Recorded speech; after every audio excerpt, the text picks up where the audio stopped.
解啊？點解啊？我唔知啊，特別咧佢哋。我哋係有一隻嘅發展，睇佢哋嘅發展都好快㗎啦。係。你諗住同三太過啊？係啦係啦係啦定係諗住同阿顧老闆過啊？上晝同顧老闆過，下晝顧老闆同佢為嘅慶祝，提早好似 Happy Birthday 啊，係啊，因為我哋咧個傳統就係咧母親節慶祝生日嘅時候咧慶祝母親節嘅。係。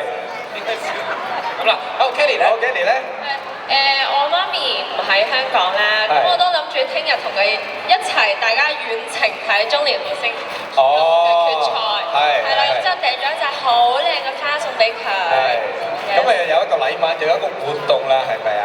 好，炮哥，創意上我哋又問下你啦，有冇啲橋可以醒下大家？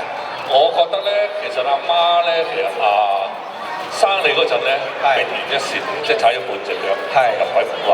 係。好似咧好多阿媽都係因為生個仔咧而走咗。係。所以如果母親咁偉大，你都唔識得珍惜嘅話咧，你真係好不孝咯。係。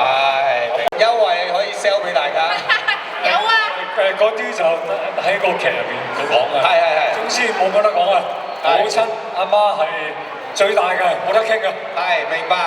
要錫嘅。